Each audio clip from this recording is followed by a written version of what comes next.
Today in the Garage, in an episode recorded live at CES 2026, our guest is Derek De Bono, who's Vice President of Software-Defined Vehicles at Valeo.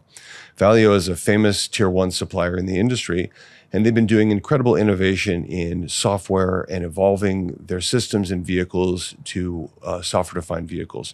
In today's discussion, we have a wide-ranging exploration of how software-defined vehicles are evolving, what are the opportunities and challenges, and we look forward to the future in how vehicles are evolving into the future. It's a very exciting conversation. Let's go.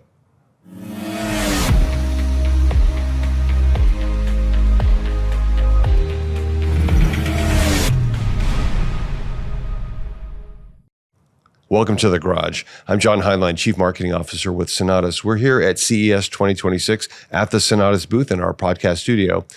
And we're so excited today to welcome Derek from Valeo. Derek, welcome to the Garage. Thank you. It's great to be here. Please start by telling us about yourself. I guess when I think about myself, I'm an engineer by training. So I started off, I don't know how far back you want me what to go. What kind of engineer were you? I'm a mechanical engineer. Okay. I grew up and lived my whole life in Montreal until my, I guess, early 30s. Then I branched out, joined Ford Motor Company, spent several years working at Ford in Canada and the US. And then made the big move to Paris, moved to France, and joined Valeo. First in a product marketing role, so I've been, and I still am in charge of product marketing for the group. But as we started seeing this new thing emerge that we have since called software defined, we started getting more and more interested in what's happening with software and how Valeo should transform and what should transform within Valeo to take advantage of this new opportunity. I became in charge of that, what we call the software defined vehicle transformation at Valeo. That's great. And I want to get into that in more detail. You got to start with us a fun fact. We like to get to know our guests. Tell us a fun fact about you. Yeah, I guess fun facts is always, it makes you think a bit what's different in your life and what's unusual. I am Canadian. I grew up in Montreal, moved to Paris, created a family in Paris. But we have brought a bit of Canada and a bit of Montreal to Paris. We have 3 kids and all of them are active hockey players. So maybe when you think about Paris, you think about croissants, you think about the Eiffel Tower. But now you think more and more about hockey, and it's great. With Montreal this year, there's even a French hockey player playing for the Montreal Canadiens. So it's kind of fun seeing that little link in there. That's exciting. And do your kids play different positions? They're all defense. They all the first, the eldest was a defender, and they all followed in his tracks, and they all became defenders. They referee as well, so it's been fun to see, learning how to play, and then learning how difficult it is sometimes to judge what you're able to do in the sport. I've pushed them as well to become refs and to learn how. That's exciting. How you have different elements to the game, and you have to keep your control. That's great. I always say some fun fact back. My daughter this past summer took up pole vaulting. Oh, wow. Which is really interesting, very unique sport, and we'll see if she sticks with it. It's somewhat interesting, and she was able to do quite well. But so there you go. It's fun sports, and I'm glad you were able to bring that. Tell us about Valeo. Tell us about the company for those people who may not know. Valeo is a famous Tier 1 supplier in the industry, but you do a lot more, and I know you're looking to expand the role. So tell us first about the company and a little bit of background of the company. Valeo has been around for many years. We had our 90th anniversary a few years ago. 90th, great. So we started off as a really mechanical systems within the vehicle. Today, I think what's driving Valeo forward is really working on the major trends in automotive. So everything to do with electrification, from 48-volt mild hybrid systems all the way up to 800-volt full electric vehicle systems. Everything around lighting systems to see and be seen, and make sure that we're doing everything we can in regards to safe systems in the vehicle. And then I say for last, the part about ADAS and AD and automation, the transformation that we're seeing there when the responsibility in the vehicle is going from the driver to the vehicle itself, to make sure that we're not only protecting the vehicle protecting the person in the vehicle by avoiding accidents, but we're anticipating other road users and making sure that the experience and mobility is as safe as it can be in the future. That's fantastic. So let's shift over to SDV then. You're responsible for SDV kind of strategy and implementation at Valeo.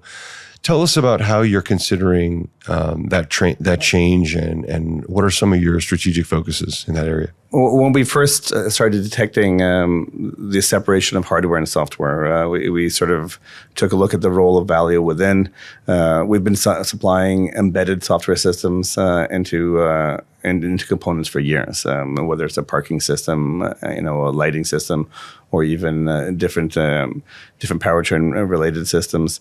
What we're seeing is as we split. Is software defined really a transformation of software, or is it about hardware? It's neither. It's both. It's all. Software defined is really about the vehicle and how we approach the vehicle in the future, with the emphasis always being on the user and the user experience. We should be taking that to a new level, and how we take that to a new level is by always being able to adapt the vehicle to the driver, to the consumer in the vehicle, and we can do that through software. So I think that is. We can't lose focus on, why are we doing this? And we're doing this to make sure that we have the best possible experience within the car. Software defined is allowing us to add the functionality, but we can't do anything with software if we don't have the hardware to go with it. So it gives Valeo enormous opportunities, of course, on the hardware side, but also on the software side, and really the system understanding on how you put that together from our years as embedded software system suppliers. We differentiate ourselves by understanding how the vehicle goes together and what it means to deliver a system to the end consumer. I think the SDV, shift to SDV, first thing, I like everything you've said, that it's not just cram more software in.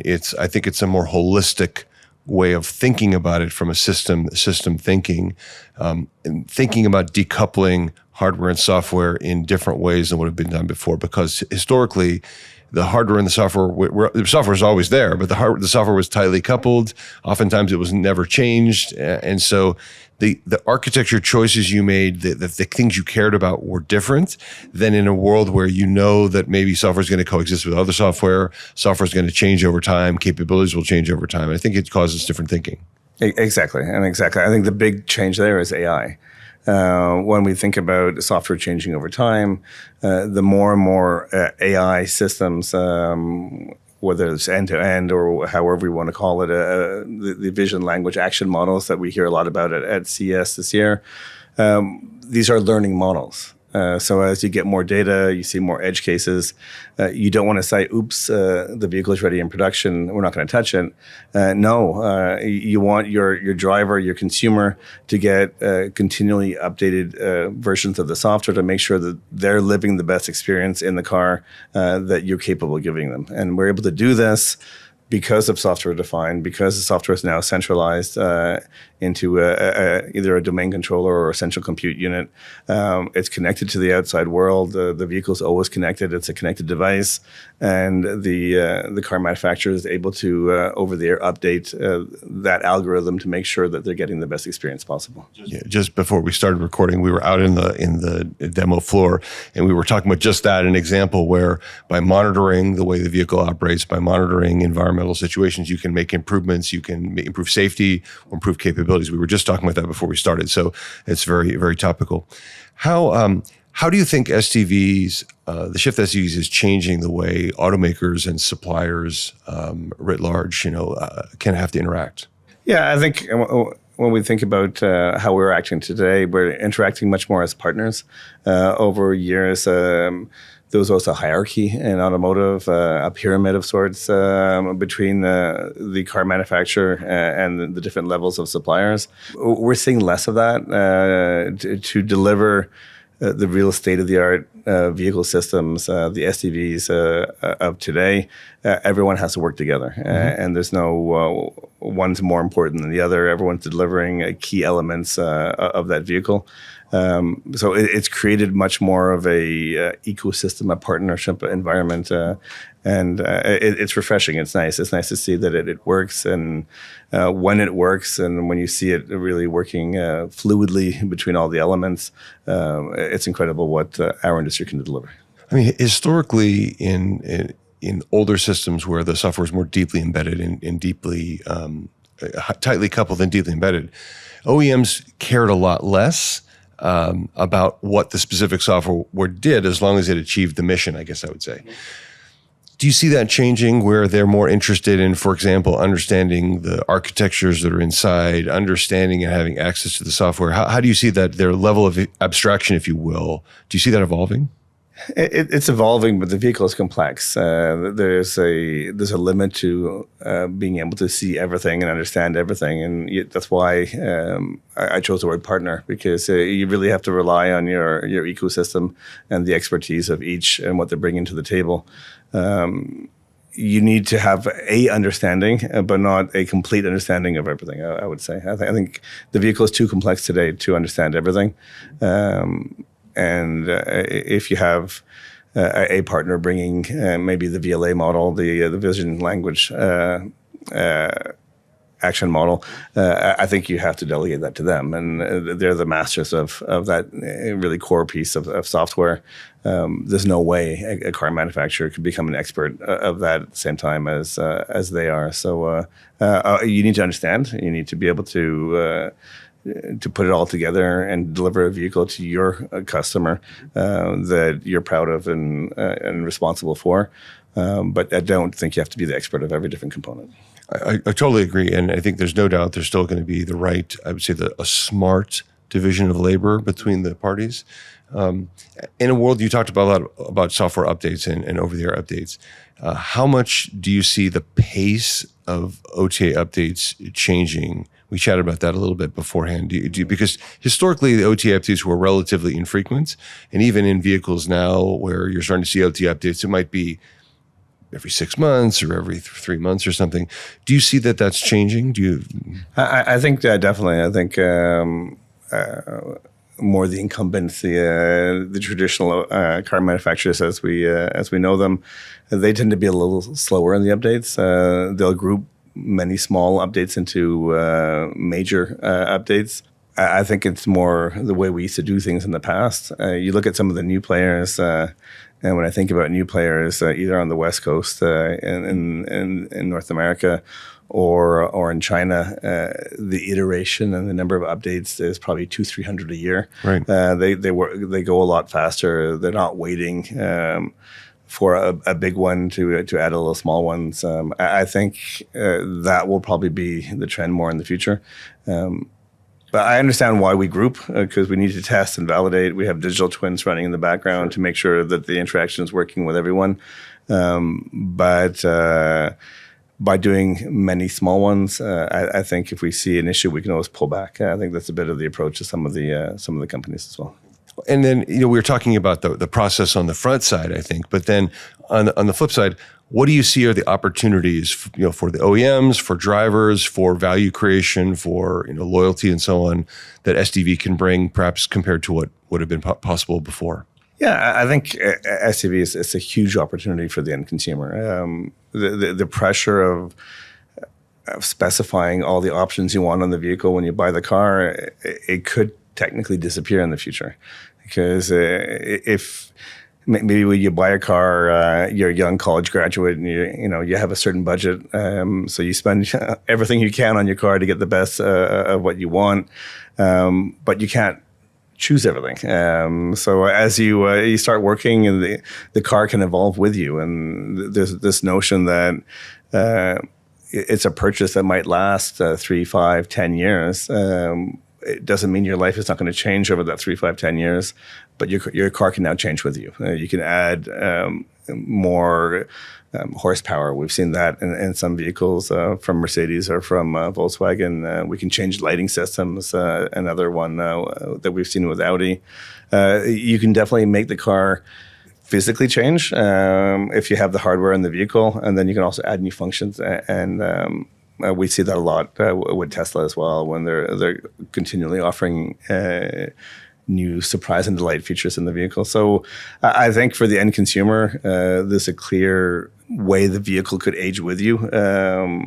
For the consumer, it's a win. For the OEM, we don't talk about it much, but you have this big spaghetti wiring harness in the vehicle today. With SDV, you're simplifying it a lot. You're simplifying the number of controllers you have in the vehicle. You're going from about 100 to maybe a handful. Right. There's less copper in the wiring harness as well. So there's more of a cost save. And that cost save could hopefully lead to further features in the vehicle in the future. Further features or improved margins for OEMs or reduced cost or some combination thereof. Exactly. Could benefit exactly. And even if you look at the overall system cost and the ability to do over-the-air fixes as opposed to recalls if you have issues with the vehicle, there's lots of different angles to it. We haven't seen all of them yet, so there's been a lot of maybe apprehension on will SDVs deliver what they're supposed to deliver for the car manufacturers?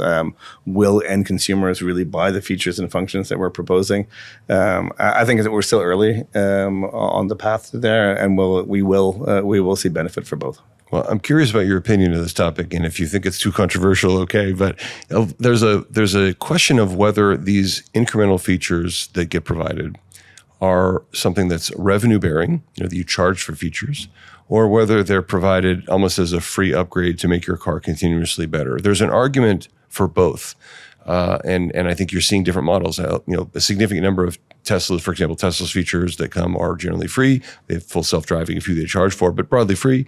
And then you've seen other makers, charge for some features and give other features free. Do you see the benefit as more refreshing, evergreening the car, or do you see it for ongoing revenue, or is it perhaps a mixture? I think it's definitely a mixture. I think you're not really giving it for free. You're giving it to increase loyalty to the brand. That's a very smart way. That's exactly right. You're a very smart way to say it, because it's a long-term investment. When a customer says, "My car keeps getting better. I love this car. My next car is going to be this one," or maybe I don't need to change cars because this car I can stay with it longer. Exactly. And that's such a different way of link to the brand. That's such a different way of thinking about vehicles, right? It wasn't the way it's been for such a long time. No, exactly. I think that's why it's a loyalty. They will understand what works with different consumers, and which will generate new functions and features in the future, which is exactly what we want. We want to improve this consumer experience between the vehicle and the driver or the passengers of that vehicle. That being said, there will always be some that you sell. I talked about powertrain before, and the whole idea of feature on demand, I think, is enormously powerful in automotive. When you make an electric vehicle, for example, whether you choose to make it with a 300 kilowatt or a 200 kilowatt electric motor, the real difference is the amount of copper and steel sheets you put in the vehicle for your engine, for your electric motor. It's literally a question of physics and cost.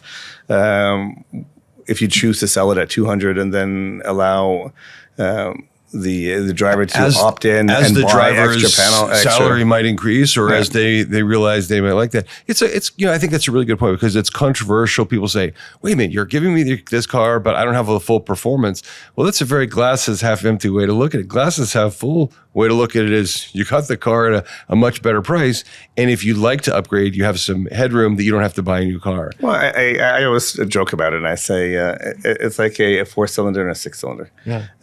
In the past, depending on your budget, or even if you really could afford it, you could go with a V8. But you were limited on what you can spend when you went to the dealership. And depending on your spend, if you were like me, you spent it on the power of the motor, and the rest of the options in the car would follow. With SDV, you don't have to make that choice anymore, because the power of the motor could increase over the air as a feature update if the OEM anticipated in the future. So don't think of it as I bought a car that has this capacity, I'm not using it. Think of it as a V6 and a 4-cylinder. You afforded the 4-cylinder and you can upgrade to a 6, something you could never do before in combustion engines. Absolutely. And I think there's a similar point about resale value as well, because if you have a car that you know is fundamentally limited, sort of hitting its head on the proverbial ceiling of what's possible, then the resale to the next buyer, when perhaps you're ready to trade up, you want to sell your car. If you know you have headroom, you know the car is upgradable, I think the next buyer is going to be more confident, possibly to know that they can get the car at whatever level they want as well. So I think there's downstream benefits to not be ignored. Yeah, definitely. Even for the OEM, for the car manufacturer, leasing the car, they don't have to then resell it with the options you chose. They can tune it to what the market is looking for in terms of options. Absolutely. Well, look, you talk to a lot of folks around the industry. You're in quite a strategic position. Here at the show or just in general, are there other trends or other things that are on your mind these days? The big one definitely is a higher level of autonomy. So we're talking about navigation on autopilot, urban highway. When is that going to be introduced? How is that going to be introduced?